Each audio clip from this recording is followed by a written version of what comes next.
I'm Dr. Jocelyn Dewick, and I'm documenting what happens when a conservatory-trained artist begins integrating AI into music making, creative work, and teaching. This isn't about replacing artistry, it's about understanding what changes and what absolutely doesn't. Today's question: if AI can already generate IPA translations, why still use a human artist? Okay, so I just spent the last, 6 minutes saying, "Hey Siri," looking all over the house, including the fridge, for my phone, and then I realized it's right here taking a video. So I don't know why you should trust me with any sort of AI exploration, but maybe you feel like you're in good company. So in a minute, I'm going to put An die Musik by Schubert. The text is by Franz von Schober into ChatGPT, and I'm also going to consult a reputable source for the translation online using my own academic library subscription, which many of you will be able to do. Now that I found my phone, I can actually duo check my login for CMU libraries. This is a wonderful resource, and here is the poem in its original German.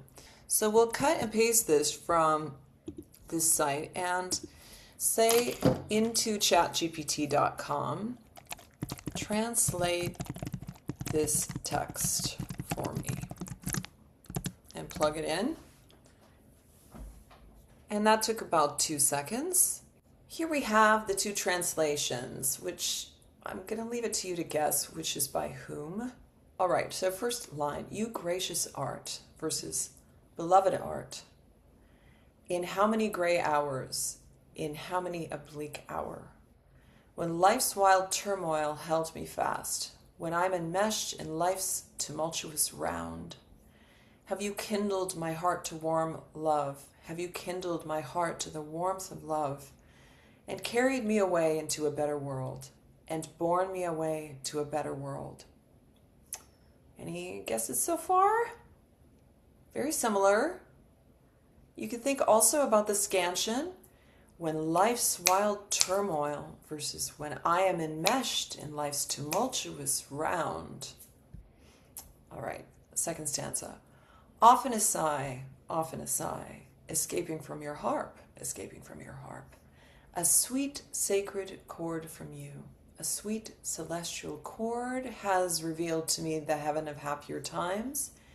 Chord has opened to me the heaven of better times.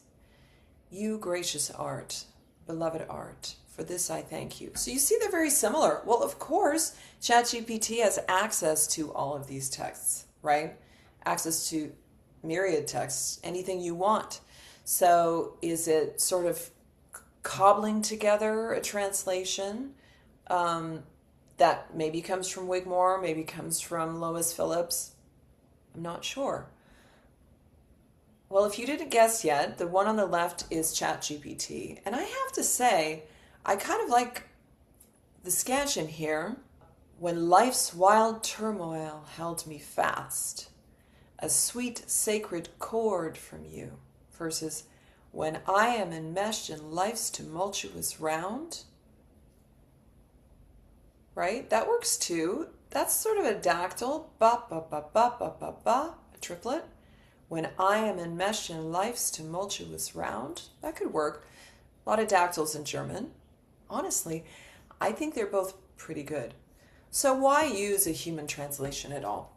The translator has other considerations than what this word means. There may be many meanings to a word. There may be a poetic reading to a word that, unless you've studied the poetry of the time, you're not aware of. The poet, the translator of the poetry, might be looking for ways to capture the essence of the poem in terms of the sound world. They might be looking for ways to embody the culture of the time with language that is more formal than we would use today. I don't know that ChatGPT can do that. Why don't we actually try that? Let's try that. I would like to see if ChatGPT can change the tone. Okay, so now we'll ask ChatGPT, create a translation that sounds more like 18th century English. So here we have the use of the formal you, which we no longer use in English. Thou, hast thou, hath a sigh, thy, thee, thou, and thee. And now a futuristic form of English.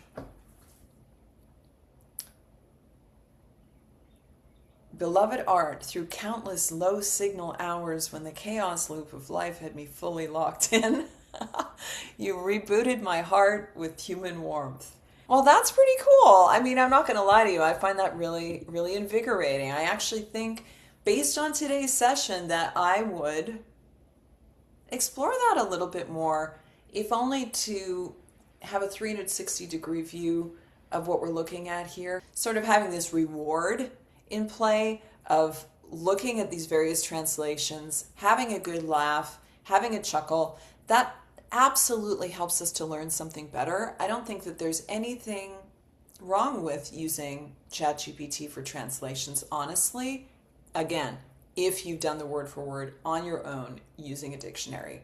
As to which dictionary we will use, we can cover that next time. I'm Dr. Jocelyn Dewick. Thank you for joining me in this AI exploration.